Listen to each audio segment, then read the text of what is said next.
We just have two more, so let's keep the energy and love going. Are you ready to be the next comedian? Okay.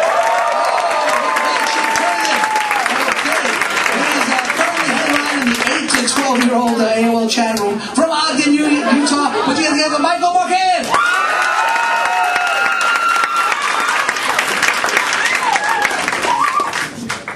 Good evening, everybody.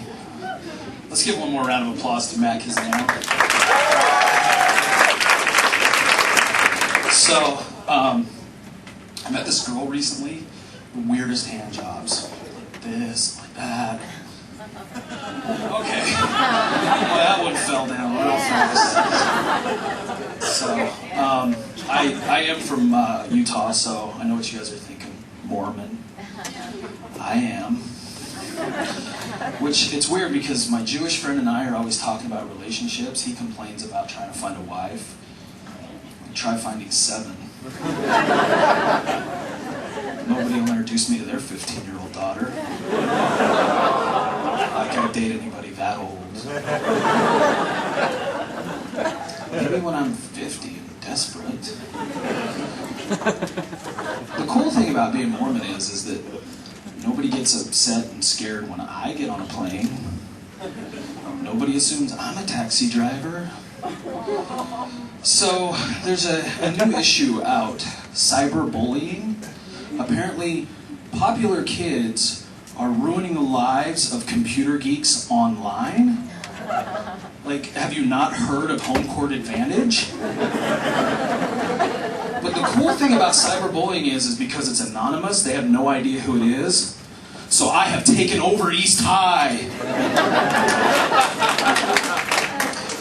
The other thing that's really weird is there's this thing called sexting, where young girls in high school are taking nude photos of themselves on their cell phone cameras and then messaging it to their friends.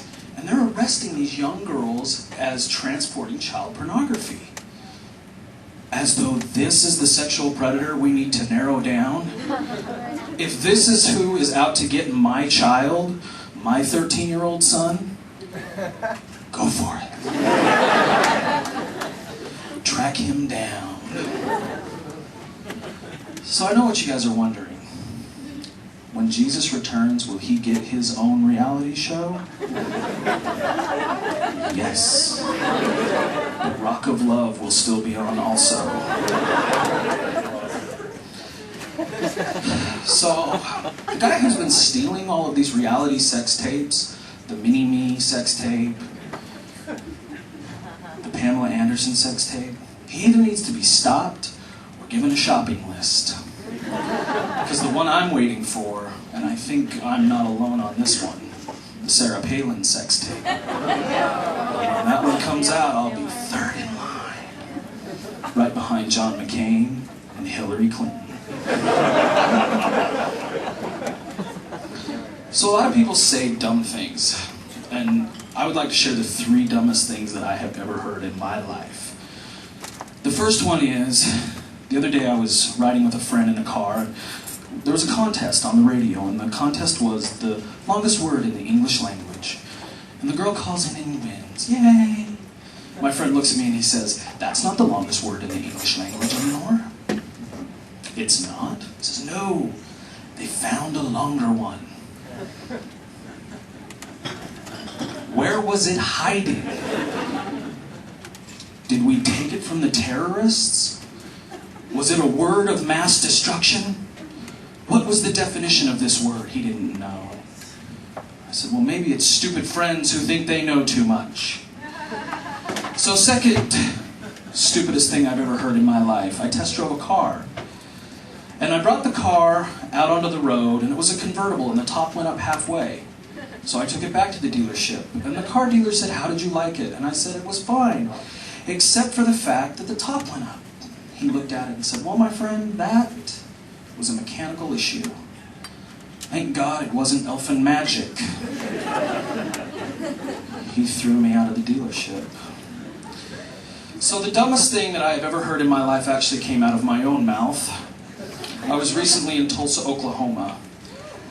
And I think that we have this arrogance living in D.C. that only D.C. and New York will ever get attacked by terrorists. So I was in Tulsa, and as I was leaving the airport, I get on this platform, and they spray air all over you. And there's this little old man who's going through my wallet and fumbling through things. And as I get off the platform, I say to him, and I look at him, and I say, "No one is ever going to attack Tulsa."